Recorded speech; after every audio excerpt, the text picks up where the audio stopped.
खैर आते हैं क्वेश्चन नंबर 1। देखिए एक बार अगर हम बात करें क्वेश्चन नंबर 1 की, और क्वेश्चन नंबर 1 आपका देखिएगा एक बार, फर्स्ट क्वेश्चन है और पोल में जवाब दीजिएगा। 13 क्वेश्चन, बड़े क्वेश्चन होते हैं। चलिए बहुत ही बढ़िया।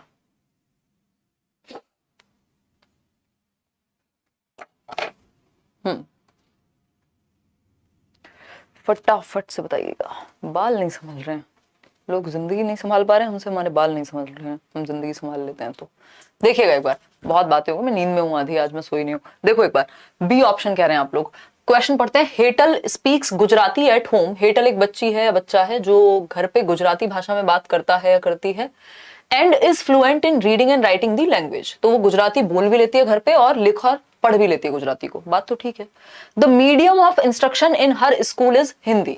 यानी कि जो भाषा है वहां पे, घर पे जो मीडियम है, सॉरी स्कूल में जो मीडियम है पढ़ाने का, वो हिंदी लैंग्वेज है। यानी स्कूल में हिंदी पढ़ाई जाती है, घर पे गुजराती बोली और पढ़ाई जाती है, लिखाई जाती है। A language she does not know. Hindi उसको आती नहीं है क्योंकि वो तो गुजराती पढ़ रही थी, लिख रही थी, बोल रही थी। As per national education policy 2020 what measures must be taken by the school in this situation. यानी हेतल घर में गुजराती बोलती है और इस भाषा को यानी गुजराती को पढ़ने और लिखने में वो धारा प्रवाह है, फ्लुएंटली वो यूज कर लेती है गुजराती को, क्योंकि वो उसकी मदर टंग है, मातृभाषा है, घर में सबसे पहले उसने वही देखी सुनी है ना। दूसरी बात क्या है, उसके विद्यालय में निर्देश का माध्यम जो है, जो विद्यालय में माध्यम है पढ़ाई का, वो हिंदी है, जो भाषा वो जानती नहीं है। इस केस में राष्ट्रीय शिक्षा नीति के अनुसार इस स्थिति में विद्यालय को क्या करना चाहिए, ये पूछा है। तो पहला ऑप्शन है Hetal should be asked to speak only in Hindi at school. मतलब जो भाषा आती नहीं है आप उसी में बोलने को कहेंगे, तो बच्चों को टॉर्चर थोड़ा ना करना है। अच्छा एक क्वेश्चन था लास्ट क्लास में प्याजे वाला, उस पर चर्चा करेंगे लास्ट में, मुझे याद दिला देना, बहुत इंपॉर्टेंट क्वेश्चन है, आपको घुमा सकता है वो question. All children should be encourage to respect each others native language to create a culture of multilingualism. ये बात बिल्कुल सही है कि सभी बच्चों को क्या किया जाना चाहिए, प्रोत्साहित करना चाहिए कि वो एक दूसरे की मातृभाषा का सम्मान करें, जिससे कंफर्टेबल माहौल जो है वो क्रिएट हो सके। कहां पे? क्लासरूम में। ठीक है जी, आप मुंडन करा लो, बाल नहीं संभल रहे। बिल्कुल सही बात है माही, ये मैंने कई साल पहले सोचा था, फिर मुझे लगा पहले बुद्धिमान ज्यादा बन जाए। माय मेंटोर सेड कि बाद में बताऊंगी किसी और दिन, चलो आ जाओ, नहीं तो संडे वार्ता बन जाएगी। देखो अगर हम बात करें, all children should be encourage to respect each others native language to create a culture of multilingualism. यानी बहुभाषावाद की संस्कृति को बढ़ावा देना चाहिए कि सभी तरह की भाषाएं जो है क्लासरूम में यूज की जा सके। फिर है teacher should ask Hetal to forget whatever she learns at home. ऐसा नहीं है कि भाई जो घर पे सीखा भूल जाओ। Hetal should be shifted to the section where English is the medium. अब किसने कह दिया इंग्लिश आती होगी अगर हिंदी नहीं आती है तो B option is the right answer, कि मातृभाषा को एक्सेप्ट करना है एक तो, और मल्टीलिंगुअलिज्म यानी बहुभाषिता को प्रमोट करना है कि मल्टीपल लैंग्वेजेस क्लास में बोली जा सकें, बच्चे अपनी मातृभाषा में अपने आप को एक्सप्रेस कर सकें, अभिव्यक्त कर सकें। ठीक है, हाँ अरे डोंट वरी यार, डोंट वरी जितेंद्र, बिल्कुल पढ़ाएंगे यूट्यूब पे भी, डोंट वरी, ऐसा मत सोचो, है ना। चलो आते हैं, जो भी मैं करा सकती हूँ बिल्कुल कराऊंगी। B option. क्वेश्चन नंबर 2 देखिए, जेंडर इज यानी लिंग क्या है, बताइएगा फटाफट से। पहला ऑप्शन है determined at the time of birth, यानी जन्म के समय निर्धारित होता है। प्री डिटर्मिन्ड जेनेटिक कैरेक्टरिस्टिक्स यानी आनुवांशिक विशेषताओं द्वारा पूर्व निर्धारित होता है। Ascribed by social structures and इनेट quality, ना तो एक आंतरिक गुण है कोई, ना ये जेनेटिक मेकअप के कैरेक्टरिस्टिक पे बेस्ड होता है, ना ही ये टाइम पे डिसाइड होता है। जेंडर क्या है? जेंडर एक्वायर किया जाएगा। समाज ने जो परिभाषाएं बनाई हैं महिला और पुरुष की, ये दोनों जो चीज है कि जन्म के समय या जेनेटिक मेकअप के टाइम पे, वो है सेक्स। सेक्स बायोलॉजिकल एंटिटी है, वही जेंडर जो है वो सोशल एंटिटी है, सामाजिक संरचना है। समाज ने ये डिसाइड किया है कि महिलाएं ये काम करेंगी, पुरुष ये काम करेंगे। महिलाएं ऐसे कपड़े पहने तो अच्छा है, महिलाएं वो काम करें तो अच्छा है, पुरुष ये काम करें तो अच्छा है ना। अगर लड़के रो रहे हैं तो हम कह रहे हैं कि रोते क्यों हो, लड़की हो क्या। तो ये जेंडर स्टीरियोटाइपिंग है, जो रूल्स हमने बाद में दिए हैं, ये कोई जन्म के साथ लेके पैदा नहीं होता व्यक्ति। तो जेंडर क्या है? एक सामाजिक संरचनाओं द्वारा आरोपित होता है, एस्क्राइब्ड बाय सोशल स्ट्रक्चर्स, जो सोशल स्ट्रक्चर्स हैं उसके द्वारा इसको थोपा जाता है एक तरह से, ये कह सकते हैं। ठीक है जी, कोई दिक्कत परेशानी इस बात को समझने में मेरे ख्याल में तो नहीं हो रही है। कराएंगे जितेंद्र कुछ आपके लिए। चलिए आगे बढ़ते हैं। क्वेश्चन नंबर क्या है आपका 3। असर्शन देखिए और इसका रीजन देखिए। असर्शन देखिए और देखिए रीजन। असर्शन क्या है भाई? असर्शन यानी दावा कह लीजिए आप इसको, या कथन, और रीजन यानी इसका तर्क दिया हुआ है। तो तर्क से पहले हमें कथन पढ़ना होगा। कथन है diverse modes of assessment and education should be used by a teacher, यानी एक शिक्षक के द्वारा कई प्रकार के तरीके यानी विविध तरीकों का इस्तेमाल किया जाना चाहिए। किसके लिए? सिखाने के लिए। बिल्कुल। क्यों? क्योंकि बच्चे विविध प्रकार के हैं भाई। जब मल्टीपल टाइप्स ऑफ लर्नर्स हैं क्लासरूम में, डिफरेंट तरह के बच्चे हैं, तो सिखाने का तरीका एक कैसे हो जाएगा? वो भी डाइवर्स होना चाहिए। बिल्कुल सही बात है। यूनिटी इन डाइवर्सिटी की हम बात करते हैं। कोई समस्या इस बात को समझने में नहीं है। ट्रू है, ये बात पूरी तरह से सत्य है।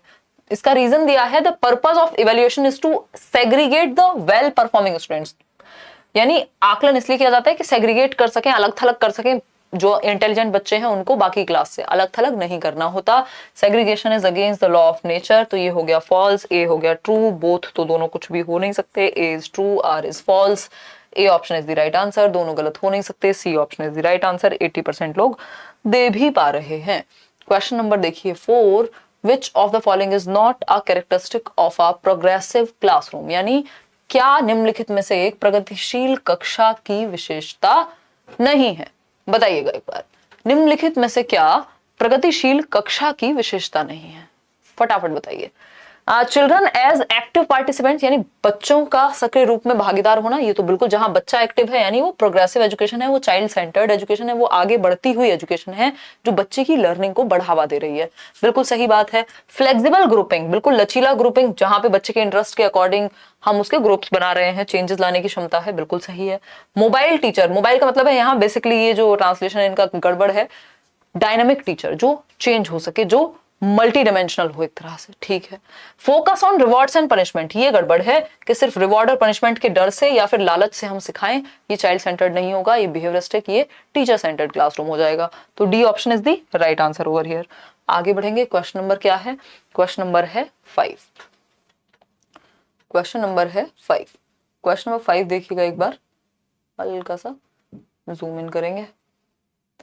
देखिए क्वेश्चन नंबर 5 क्या कहता है भाई? रशी ट्राइड, राशि कह लीजिए आप इसको, है ना, ये वो राशि नहीं है वो वाली रसोड़े में कौन था। Rashi tried a new method to assess children's understanding of concepts, यानी राशि एक टीचर हैं जिन्होंने बच्चों के कॉन्सेप्ट्स को जांचने के लिए एक नया तरीका अपनाया। बात तो ठीक है ना, बात तो ठीक है भाई, नया तरीका अपना सकती हैं, ठीक है जी। आगे अपडेट हो जाएगा, कल अपडेट करा देंगे मॉक टेस्ट आपका। She asked she asked them to frame as many questions as possible for the given answer. Her approach to teaching learning is, यानी राशि ने बच्चों की अवधारणाओं यानी उनके कॉन्सेप्ट्स के प्रति समझ का आकलन करने के लिए नई विधि का प्रयोग किया। उन्होंने जानने के लिए कि बच्चे का कोई कॉन्सेप्ट है, मान लीजिए वर्षा के ऊपर, रेन के ऊपर, उनका जो कॉन्सेप्ट है रेन को लेकर के, वो क्या सोचते हैं, तो सबको अलग अलग तरह से क्वेश्चंस फ्रेम करने को कहा। जितने क्वेश्चंस वो रेन के बारे में फ्रेम कर सकते हैं, बना सकते हैं, इससे क्या होगा, पता चलेगा बच्चे क्या क्या सोचते हैं और जानते हैं रेन के बारे में। बिल्कुल अच्छा तरीका है। ये जो अप्रोच है, इसको चाइल्ड सेंटर्ड कहोगे, टेक्स्ट बुक सेंटर्ड कहोगे, डिडक्टिक कहोगे या मेमोराइजेशन, रटने की बात तो यहाँ हो नहीं रही है। हर बच्चा अपने अनुसार जो उसके दिमाग में आएगा वो क्वेश्चन फ्रेम करेगा। बात रही डिडक्टिक की, तो डिडक्टिक होता है कि टीचर उपदेश दे और वो वैसे वैसे करें जो जो बताया जा रहा है। यहाँ तो बच्चे को फ्री छोड़ दिया गया है, वो खुद से अपनी चॉइस से लिखेगा। टेक्स्ट बुक की बात भी नहीं हुई है, तो ये क्या है, चाइल्ड सेंटर्ड अप्रोच है, यानी बाल केंद्रित अप्रोच है, जहां बच्चा अपने मन में उसकी जो समझ है, उसका जो कॉन्सेप्ट है रेन का, उसके बारे में लिखेगा, ठीक है। उसके बारे में क्वेश्चंस पूछेगा। क्वेश्चंस कौन से पूछेगा? जो उसके कॉन्सेप्ट होंगे उसी के आधार पर क्वेश्चन पूछेगा। तो ए option is the right answer. Question number 6 देख लीजिएगा। क्वेश्चन नंबर 6 पढ़िए और जवाब दीजिए। In an inclusive classroom buddy system, buddy का मतलब साथी समूह, एक साथ सीखना, सहयोग करना, कोऑपरेशन लर्निंग। तो बड़ी यानी सहयोगात्मक प्रणाली और सहयोजक प्रणाली, एक दूसरे को हेल्प कर रहे हैं बच्चे, एक दूसरे के बडीज हैं। ये इंक्लूसिव एजुकेशन मतलब एजुकेशन फॉर ऑल, यानी इस चीज को तो बढ़ावा देना चाहिए कि भाई सब एक दूसरे के साथ सहयोग करके, कोऑपरेट करके, कोलैबोरेट करके सीखें, है ना। तो डिस्करेज क्यों करेंगे इस चीज को? भाई एक साथ मिलने से तो अच्छी होती है ना लर्निंग, समूह में, सोशल सोसाइटी और कल्चर में हम अच्छा सीखते हैं, ऐसा वाइगोस्की कहते हैं। तो शुड बी एक्टिवली प्रमोटेड, यानी सक्रियता से प्रोत्साहित किया जाना चाहिए। किस बात को? के सहयोजक प्रणाली, जहां सहयोग करें बच्चे एक दूसरे को, जहां बच्चे एक दूसरे के बड़ी बने, पीयर ग्रुप में सिखा पाए, एक दूसरे के एमकेओ बने, ठीक है। स्टीरियोटाइप नहीं होगा, इससे कोई लर्निंग आउटकम पे प्रभाव नहीं पड़ेगा। लर्निंग आउटकम है कि रिजल्ट क्या आया सीखने का, तो इससे कोई कमजोर नहीं होगी, बल्कि सीखना बेहतर होगा, क्योंकि ग्रुप में हम अच्छा सीखते हैं। क्वेश्चन नंबर देखिएगा 7, और आपने देखा भी होगा, आप ग्रुप स्टडी वगैरह करते होंगे जब भी, कि आपके जो दोस्त हैं, अगर आपको कोई एक टॉपिक नहीं आता तो आपके किसी दूसरे दोस्त को आता होगा, ठीक है ना। पोल में जवाब दीजिए। पोल पीछे चल रहा है क्या? नहीं आ रहा है। देखिए क्वेश्चन नंबर 7 देखिए, what should a teacher do for learners from disadvantaged and deprived. ये दिमाग में बिठा लीजिए, डिसएडवांटेज्ड एंड डिप्राइव्ड कम्युनिटी के लिए टीचर को क्या करना चाहिए, यानी अध्यापक को अपनी कक्षा में सुविधा वंचित वर्ग से आने वाले बच्चों के लिए क्या करना चाहिए। सुविधा वंचित मतलब जिनको किसी भी रूप में वंचित रहे हैं, वो चाहे वो जाति के आधार पे हो, चाहे वो सामाजिक आर्थिक स्थिति के आधार पे हो, चाहे वो किसी भी आधार पे जिनको वंचित रहे हैं, जिनको लाभ नहीं मिल पाया है, उन बच्चों को कैसे डील करना चाहिए। तो उनको एक्स्ट्रा हेल्प के लिए कहें स्कूल के बाहर, भाई आप सॉल्यूशन निकालिए ना, स्कूल के बाहर एक्स्ट्रा हेल्प जब आप स्कूल में नहीं कर पा रहे, बाहर कौन कर देगा। फिर है B option, make special sections for students, यानी विद्यार्थियों के लिए विशेष सेक्शन बना दो, अलग थलग कर दो उनको, बिल्कुल भी नहीं इंक्लूड करना है। मेक एबिलिटी बेस्ड ग्रुप्स, ये और खतरनाक है कि आपने एबिलिटी के आधार पर अलग अलग ग्रुप बना दिए। अब जो 90% वाला बच्चा है वो एक ग्रुप में है, बाकी एक ग्रुप में है, जबकि मिक्स्ड ग्रुपिंग होनी चाहिए। ठीक, तो डी ऑप्शन ही बचा हमारे सामने कि form collaborative groups that use group diversity for enhancing learning, यानी सहयोगात्मक समूह, जहां बच्चे एक दूसरे का सहयोग करें, वैसे समूह बनाने चाहिए ताकि अधिगम के संवर्धन के लिए समूह विविधता का इस्तेमाल किया जा सके, क्योंकि एक ग्रुप में डिफरेंट डिफरेंट तरह के बच्चे होंगे, तो वो सब एक साथ सीख सकें, उसके लिए आपको डिफरेंट डिफरेंट तरह के बच्चों का एक डाइवर्स ग्रुप क्रिएट करना होगा, जिसमें कोई भी समस्या आपको भी नहीं होनी चाहिए, और मुझे तो बिल्कुल भी है ही नहीं। तो D option is the right answer over here. आगे बढ़ेंगे, क्वेश्चन नंबर देखिएगा 8। देखिएगा क्वेश्चन नंबर देखिएगा 8, एडीएचडी के बारे में बात हो रही है। Which classroom is effective for including children with attention deficit hyperactivity disorder, यानी एडीएचडी के लिए कौन सा क्लासरूम बेहतर होगा। एडीएचडी क्या होता है, जिसमें बच्चे की अटेंशन ज्यादा देर तक एक जगह पे नहीं टिक पाती और वो उछलता कूदता रहता है, या तो उसकी अटेंशन इधर उधर जाती रहती है, वो ज्यादा देर टिक करके नहीं सोच पाता चीजों पे। अब इस केस में क्या होना चाहिए उत्तर, ये कौन बताएगा, ये बताएंगे आप, बताइएगा फटाफट से जवाब दीजिए, तब जाकर के हम आगे बढ़ेंगे। बड़ा क्वेश्चन है, लाइक शेयर करना आप लोग भूल जाते हैं पढ़ाई के चक्कर में, बट वो भी कर दीजिए ताकि बाकी लोगों तक भी ये वीडियो पहुंचे। और क्या, एक मिनट रुको यार।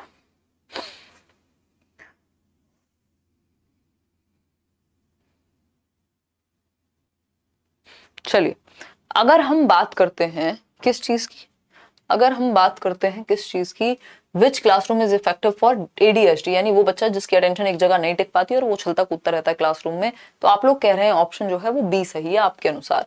चलिए इसको मार्क कर लेते हैं, बाद में समझेंगे। Highly structured class where teaching is primarily through oral instruction, देखो एडीएचडी वाले बच्चे को सिर्फ ओरल इंस्ट्रक्शन दोगे तो उसका ध्यान तो वैसे ही नहीं टिक पाता, उसके सेंसेस को इन्वॉल्व करना पड़ेगा, ऐसा नहीं है कि आप सिर्फ ओरल इंस्ट्रक्शन दे दो। बी ऑप्शन है class with flexible time table and seating arrangement where students work on the task of their own interest, यानी कक्षा जहां लचीली समय सारणी हो, कि फ्लेक्सिबिलिटी है, आज ये वाला सब्जेक्ट कल दूसरा इंटरेस्टिंग, ऐसा नहीं बोरिंग टाइम टेबल है, या थोड़ा चेंज का ऑप्शन नहीं है कि बच्चे बोर हो रहे हैं तो कुछ और करा दें। ठीक है, बैठने की व्यवस्था है और विद्यार्थी अपनी रुचि अनुसार स्वयं कार्य करते हैं, उनको इंटरेस्ट के अकॉर्डिंग जिस चीज में उन्हें इंटरेस्ट है उस तरह की एक्टिविटी आप उनको देते हैं, किसको, बच्चों को। बात तो सही लग रही है एडीएचडी वाले बच्चे के लिए। क्लासरूम वैसे भी हर बच्चे के लिए काम की है, where classroom where students sit still on their assigned chairs, ऐसा नहीं बच्चे कोई रोबोट नहीं है कि आपने रोबोट्स को बिठा लिया और वो वैसे ही बैठे रहेंगे एक जगह पे टिक करके, तो वो भी गड़बड़ की बात हो गई। फिर आते हैं आगे, classroom in which teacher gives higher order thinking tasks, ऐसा भी नहीं है, जब एडीएचडी वाला बच्चा है उसको अटेंशन को वैसे ही टिका के रखने में दिक्कत होती है, तो उस केस में आपको क्या करना है, उस केस में आपको ऐसे कॉम्प्लेक्स टास्क नहीं देने, हायर ऑर्डर थिंकिंग के टास्क नहीं देने, बच्चे के लेवल को समझते हुए टास्क देने हैं, तो B option is the right answer. Higher order thinking skills के जो टास्क हैं वो गिफ्टेड बच्चों को दिए जाते हैं जिसका इंटेलेक्चुअल स्तर ज्यादा होता है। क्वेश्चन नंबर 9 देखिएगा एक बार। क्वेश्चन नंबर 9 कहता है इन एन इंक्लूसिव क्लासरूम, यानी एक समावेशी शिक्षा की जो कक्षा है उसमें buddy system and cooperation learning को क्या करना चाहिए। अभी तो इन्होंने बहुत ही घुमा फिरा के पूछा था, आप डायरेक्ट पूछ लिया है, जो कि बहुत ही आसान सी बात है ना, बहुत ही आसान सी बात है। डेली पढ़ाई कीजिए, एक बात सोच लीजिए, आपसे खुद से पढ़ाई हो रही हो ना हो रही हो, लेट्स लर्न पे जो भी चले ना आपसे पेपर तक डेली पढ़िए, अगर सिर्फ दिमाग में जाने भी देंगे तो भी पेपर क्लियर होने से रोक नहीं सकता कोई, है ना। तो ये बाकी लोगों का भी एक्सपीरियंस है। In an inclusive classroom buddy system, यानी एक दूसरे को कोऑपरेट करना, obviously should be activity promoted, यानी इस चीज को एक्टिवली प्रमोट करना चाहिए, है ना, ये एक्टिवली प्रमोट करना चाहिए, सक्रिय रूप से इस चीज को बढ़ावा दिया जाना चाहिए कि बच्चे ग्रुप में सीख सकें। बिल्कुल सही बात है, कोई समस्या नहीं है। क्यों रिड्यूस क्यों करेगा भाई लर्निंग आउटकम को, या स्टीरियोटाइप को क्यों बढ़ावा देगा। फिर आता है question number 10, what should a teacher do for learners from disadvantaged and deprived community in her classroom. मुझे लग रहा है ये क्वेश्चन होने शुरू हो गए हैं रिपीट। अच्छा ठीक है, हाँ ये डी ऑप्शन ही है, ये रिपीट हुआ है क्वेश्चन। फिर देखना फिर से ये भी रिपीट हुआ है। अच्छा कुछ क्वेश्चन रिपीट हो गए शायद, एक मिनट, अब यहाँ पे आएगा क्वेश्चन नंबर 12, यहाँ से नए क्वेश्चन है, वही 2 क्वेश्चन रिपीट हो गए थे। क्वेश्चन नंबर 12 है what kind of intelligence is possessed by people who think more divergently than others in a novel situation. यानी एक नवीन परिस्थिति में, एक नई सिचुएशन जब आती है तो कुछ लोग बाकी लोगों की तुलना में कुछ नया सोच पाते हैं, कुछ नोवेल सोच पाते हैं, कुछ डिफरेंट सोच पाते हैं। ये जो डिफरेंट सिचुएशन में कुछ नया सोचना है, एक डाइवर्जेंटली सोचना है, अपसारी यानी अलग अलग दिशाओं में सोचना है, ये किससे जुड़ा हुआ है? जहां भी डाइवर्जेंट दिखे समझ जाइए क्रिएटिविटी की बात हो रही है, यानी रचनात्मकता सृजनात्मकता की बात हो रही है। ना तो ये प्रैक्टिकलिटी से जुड़ा है, ना ये इंटरपर्सनल से, ना नेचुरलिस्टिक से। नोवल मतलब नया, नवीन, जो कि गुण होता है ओरिजिनल होना किसका? रचनात्मकता का, कुछ नया करने का, कुछ क्रिएटिव करने का। ठीक है, क्रिएटिविटी के 4 फैक्टर्स आपको, एलिमेंट्स आपको पता है, फ्लेक्सिबिलिटी, फ्लुएंसी, और अभी लास्ट में बात करेंगे। Dyslexia is associated with primary difficulties in what, यानी वह छात्र जिन्हें पठन वैफल्य है। डिसलेक्सिया समझते हैं ना, जिसको पढ़ने में समस्या है बच्चे को। ईशान अवस्थी याद कीजिए तारे जमीन पर का, तो आपको याद आएगा इवन बोमन ईरानी जो दोनों हाथ से लिखते दिखाए गए थे 3 इडियट्स में, उनको रियल लाइफ में बचपन से ही डिसलेक्सिया है, जो कि होता है, बचपन में पता लग जाता है डिसलेक्सिया अगर होता है तो। ठीक, या तो डायग्नोज बाद में होगा, नहीं तो होता तो पहले से ही है। फिर अगर हम बात करें रीडिंग एंड राइटिंग में दिक्कत होगी, मोटर मूवमेंट्स में तो फिर डिस्प्रेक्सिया का होना जरूरी है। डिसलेक्सिया में मोटर मूवमेंट्स में दिक्कत नहीं है, चलने फिरने या हाथ पैर चलाने में। ड्राइंग पिक्चर्स, ये तो फिर डिस्ग्राफिया हो जाएगा। क्या हो जाएगा? डिस्ग्राफिया हो जाएगा। हिंदी वालों के लिए भी यही नाम रहने वाले हैं। ठीक है, हियरिंग, तो ये तो हियरिंग इम्पेयर्ड बच्चा हो जाएगा। तो रीडिंग एंड राइटिंग, क्योंकि आपको पता है कि पठन वैफल्य, डिसलेक्सिया क्या है? एक रीडिंग डिसऑर्डर है कि बच्चा गॉड को डॉग पढ़ सकता है, वॉज को 100 पढ़ सकता है, रिवर्स पढ़ता है वो, 6 को 9 पढ़ सकता है, बी को डी पढ़ सकता है। अब एक बात बताइए, जो बच्चा बी को डी पढ़ता है वो बी को डी ही लिखेगा ना।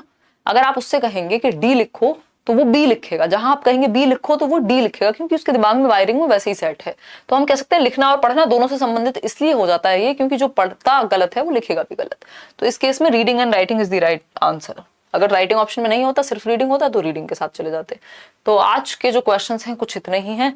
Out of 13 I think 2 question repeat हुए, तो आउट ऑफ 11 क्वेश्चंस आपके कितने ठीक